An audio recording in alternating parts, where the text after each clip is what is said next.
2.3 million blocks, each weighing 2.5 tons on average, some weighing up to 80 tons. That's what it took to build the Great Pyramid of Giza. For over a century, we've asked, how did they cut all that stone? How did they transport it? How did they lift it into place? But here's a question almost nobody asks.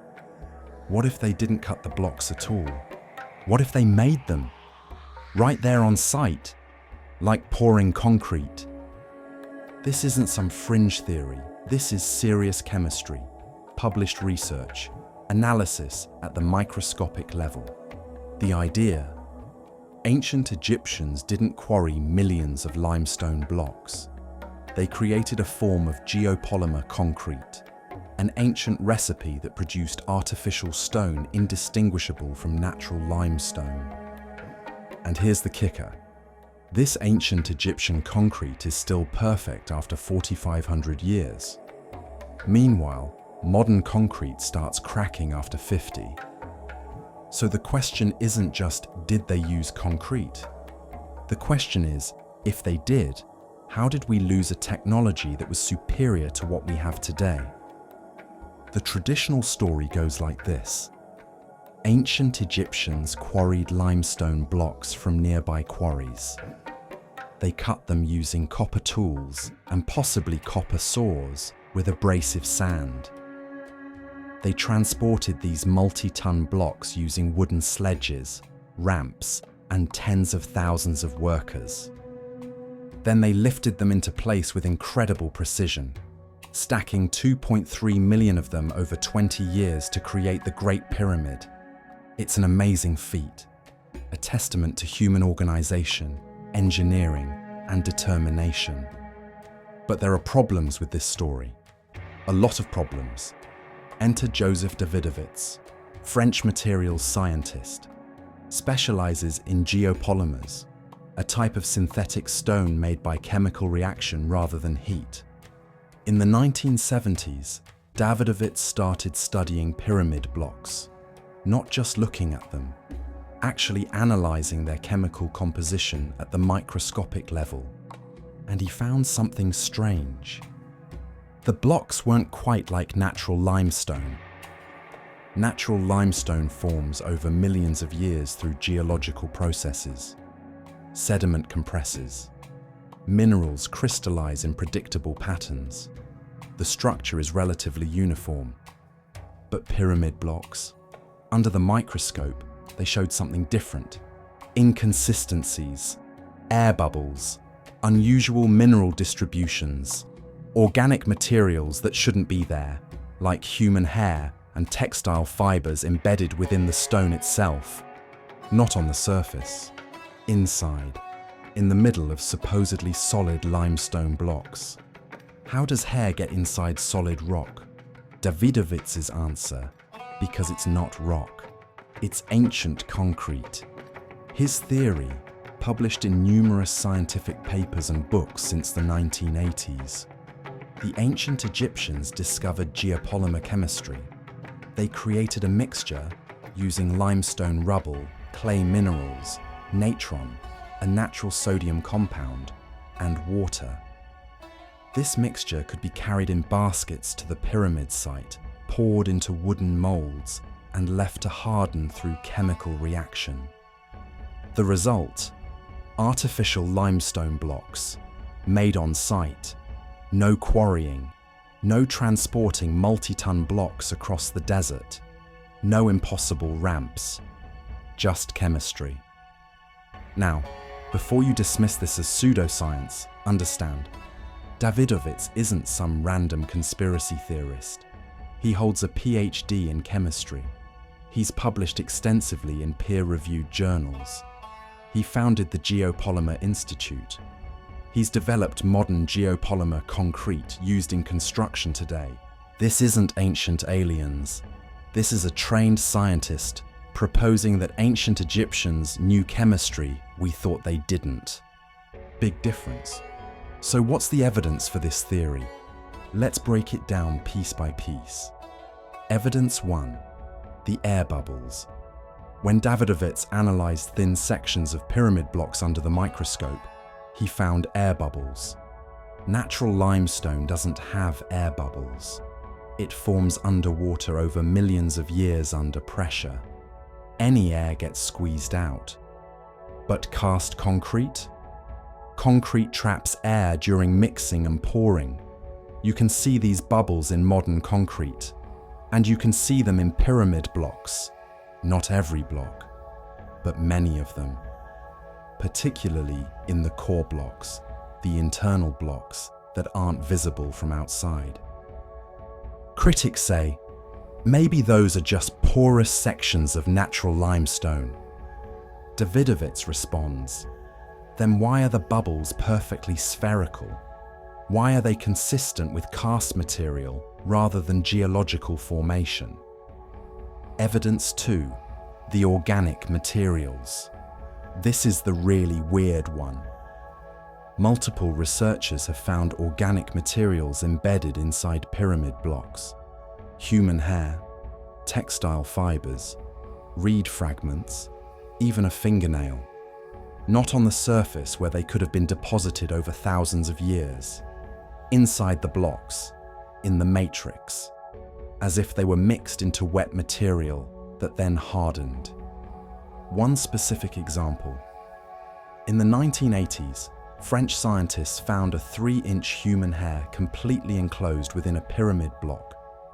The hair showed no signs of being drilled in or inserted later. It was surrounded by solid stone on all sides. How does hair get inside solid limestone? If the block was quarried, it can't. Limestone forms millions of years before humans exist. But if the block was cast, if workers mixed limestone slurry in baskets with their bare hands, if they used reed baskets that occasionally shed fibers into the mix, then organic inclusions make perfect sense. Evidence 3, the density variations.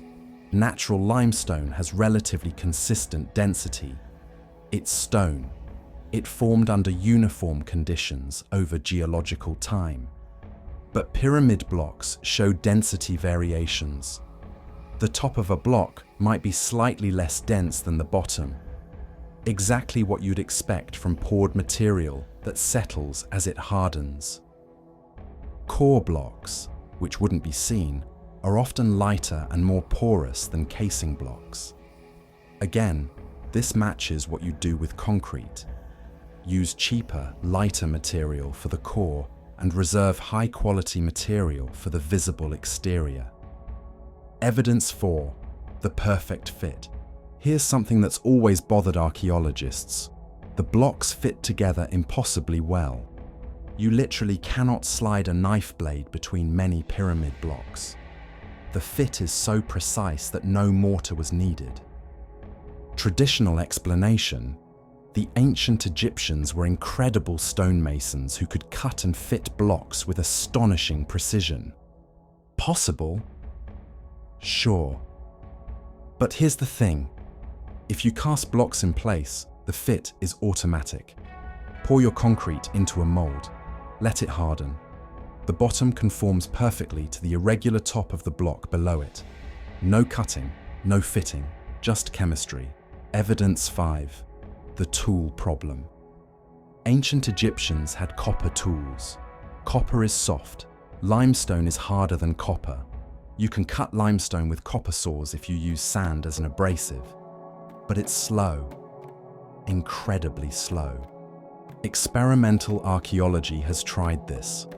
Modern people with copper tools and sand can cut limestone, but the rate is maybe a few cubic centimeters per hour of hard work. Now do the math. 2.3 million blocks. Average size roughly 1 cubic meter.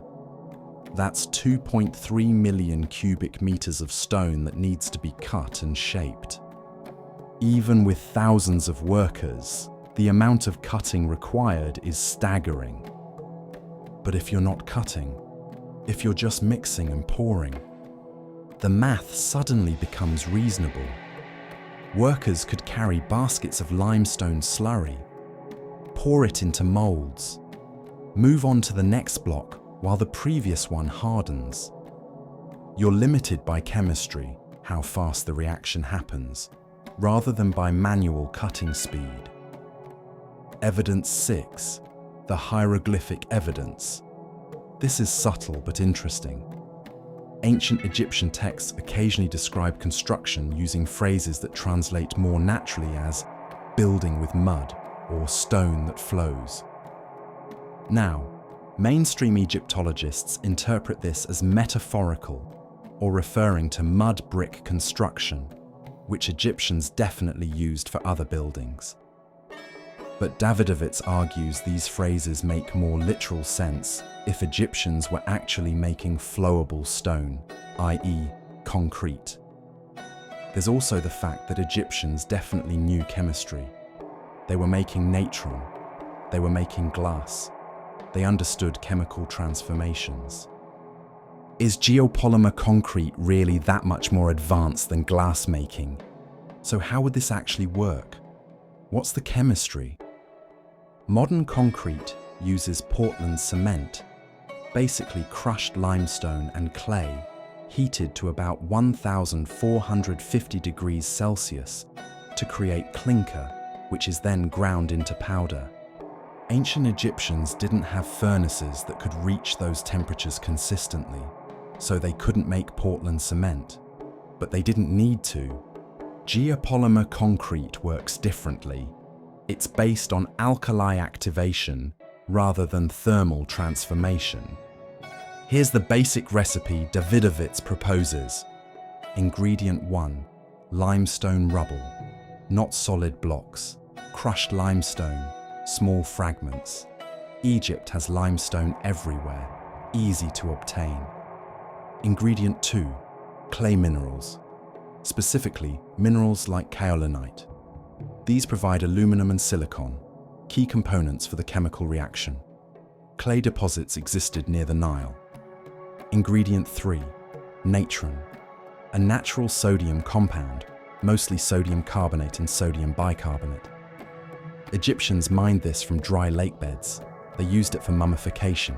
They had tons of it. Ingredient 4. Water from the Nile, obviously available. The process mixed the crushed limestone with clay minerals, natron, and water. The natron provides the alkaline environment. The alkali dissolves some of the silica and alumina from the clay and limestone. This creates a slurry that can be poured or molded. Over time, maybe days or weeks, chemical reactions occur. Aluminosilicate polymers form. The material hardens into solid stone.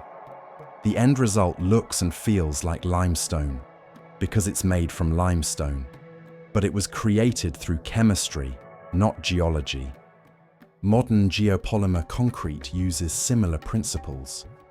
Today, we make geopolymers using fly ash from coal power plants, or metakaolin, heat-treated clay, combined with sodium or potassium hydroxide solutions. The chemistry is essentially the same as what Davidovits proposes for ancient Egypt, just with modern materials. And modern geopolymer concrete has some impressive properties. Extremely durable, potentially more durable than Portland cement. Lower carbon footprint, no high temperature kilns needed.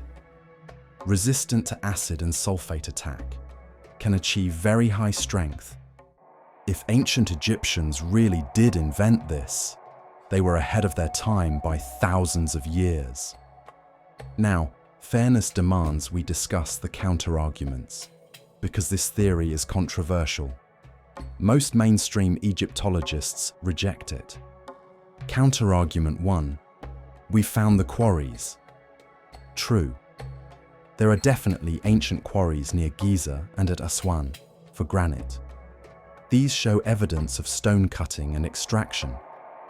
Davidovits' response: not all blocks were cast.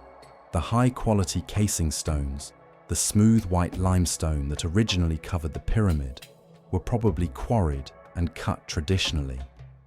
These needed to be perfect, smooth, precisely cut.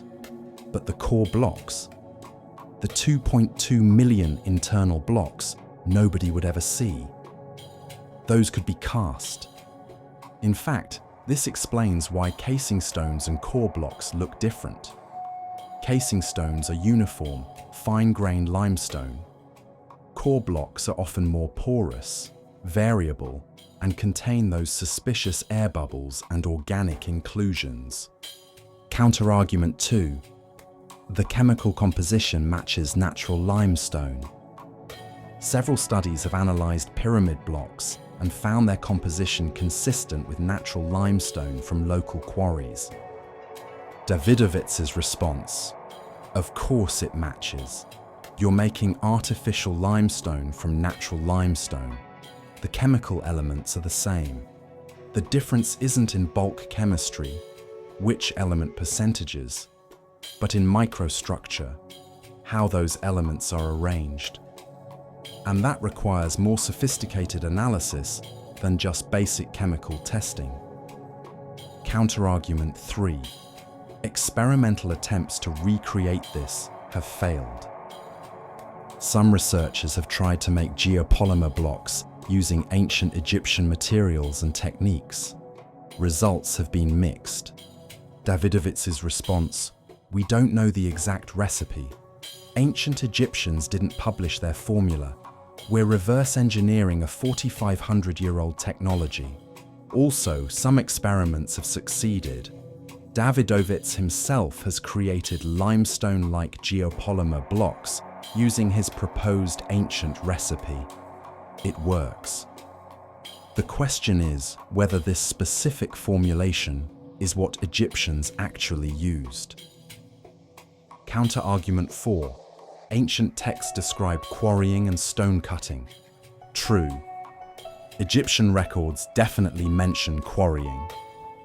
We have paintings showing workers cutting stone. Davidovits' response: again, some stones were definitely quarried. Granite from Aswan, for example, casing stones. But those same texts also have phrases about stone that flows and building with mud-like material. Maybe both techniques were used. Maybe different parts of the pyramid used different methods. Counterargument 5. Why would they keep this technology secret? If Egyptians had this amazing concrete technology, why didn't they use it everywhere?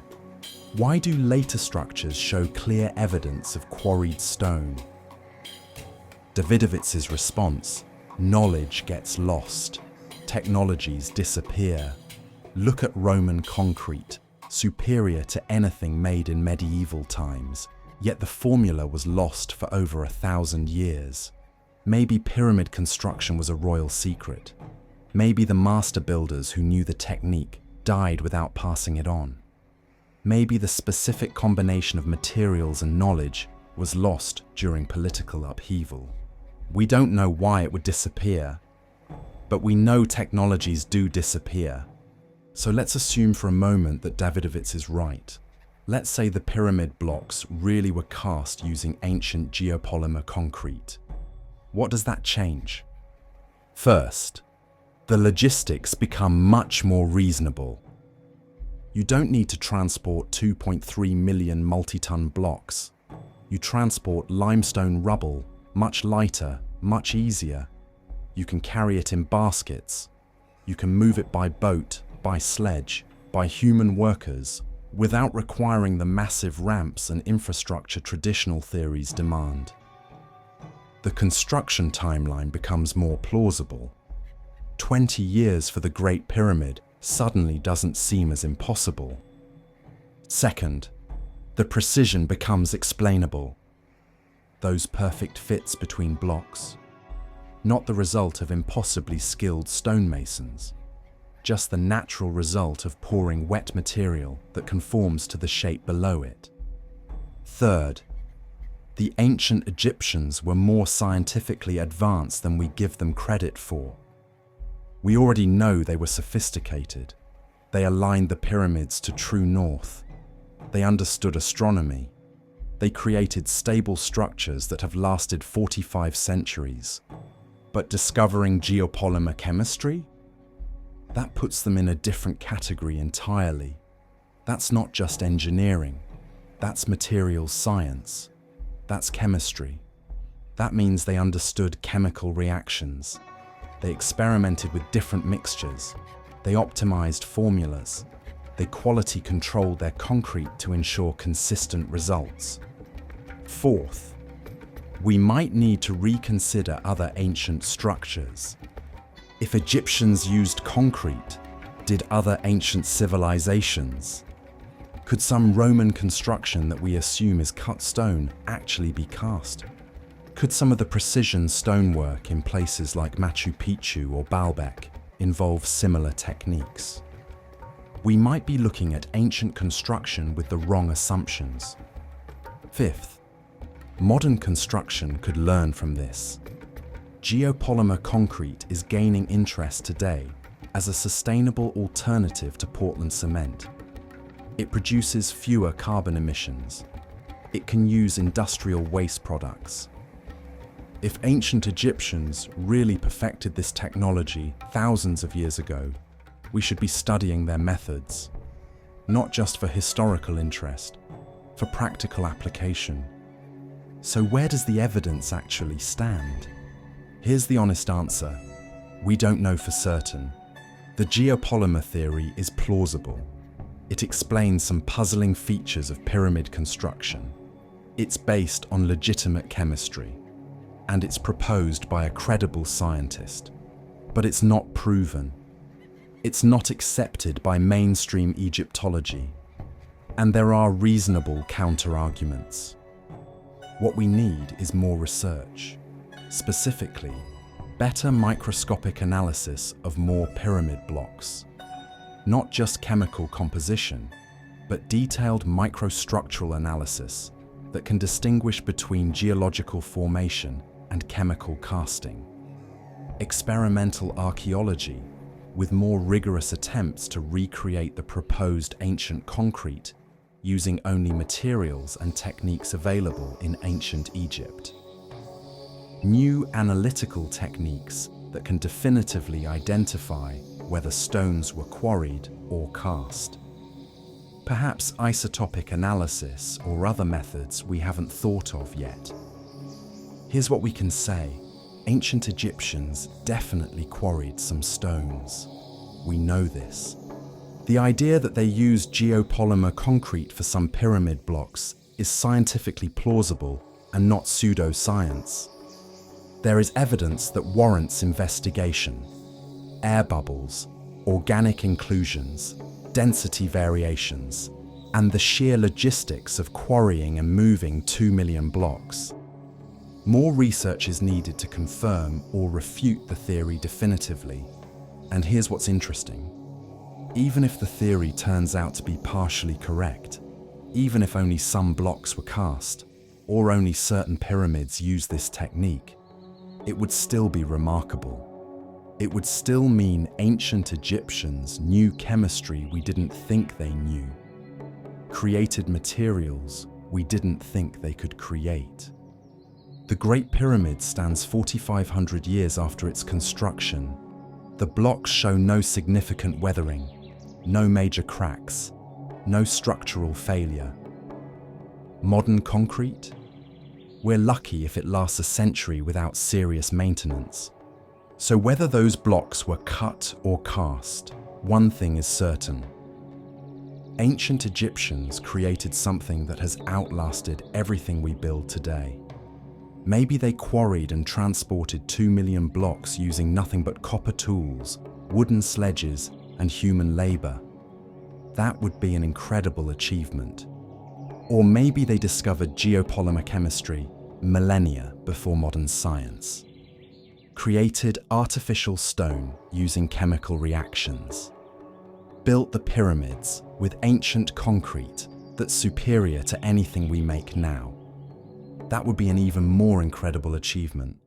Either way, we should be humbled. Because whether through brute force or advanced chemistry, ancient Egypt accomplished something we struggle to fully understand 45 centuries later. The pyramids keep their secrets. But every now and then, new evidence makes us question what we thought we knew. And that's what makes archaeology fascinating. Not because we have all the answers, but because we're still discovering that we don't. If you want more deep dives into ancient Egyptian mysteries that challenge conventional thinking, subscribe to Pharaoh's Legacy. Because the pyramids have more secrets than we ever imagined. And some of those secrets might be hiding in plain sight, in every single block.